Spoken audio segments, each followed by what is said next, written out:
to be, all right? And the final thing we're going to talk about today is it's their problem, all right?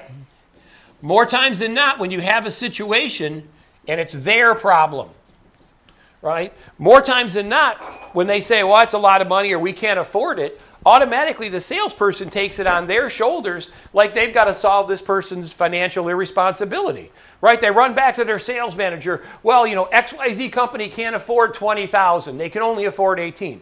He's selling his sales manager on why to go lower. This is their problem, not yours, right? When you leave, they still have the problem, whatever that problem is. And we talk about pain, and we talk about all these things and reasons people die, reason people buy, and, they buy for pain, they buy for pleasure, they buy for fear of future. But they have the problem when you leave. Let them wallow in it, right? Don't make them feel good about not doing anything. Make them feel bad about not doing anything. Again, a professional selling environment may not be a comfortable environment for that person to be in. So if that person is telling you no, right? Here's what I tell people all the time. I will say a prayer for you. And I know some people, when I say that, take offense to that. And I say, no, I will say a prayer for you that your business is successful.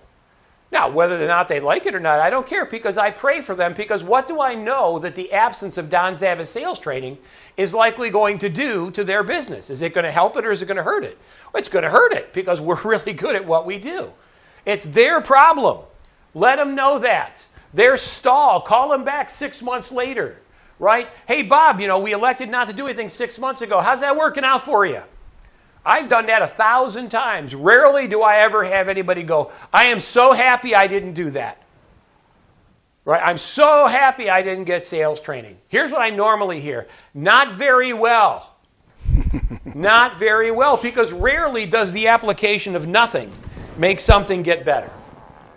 So when you think about all the things associated with your stalls and objections, and especially now, because we see by the evidence that as this, we come into this, post-coronavirus environment, money will be tight, right? A lot of the people that were getting unemployment that, now are not going to be getting unemployment anymore. Or they may not be getting the additional $600 a week stipend that the government's been putting in. And companies and restaurants that were allowed to open at 50%. Well, here's the problem. They can't survive at 50%, right? They were struggling at 100%, right? So go into any bar or restaurant that's open till 10 or 11 o'clock at night, at 10 or 11 o'clock at night, and see nothing but empty tables, right? You go into a restaurant where most of the time the tables are virtually empty, right? More full around lunchtime, more full around dinner, but at 9 o'clock at night, empty. At 3 o'clock in the afternoon, virtually empty. And these are companies that have only been allowed to be open 50%. And now here, at least in Arizona, they're looking at now reclosing some of the things that have been open. So money, fiscal issues are going to be huge. Of all your stalls and objections, this will probably be 99 9/10 of your issues. You talk about money, or you negotiate the money last. You talk about it first. You negotiate it last.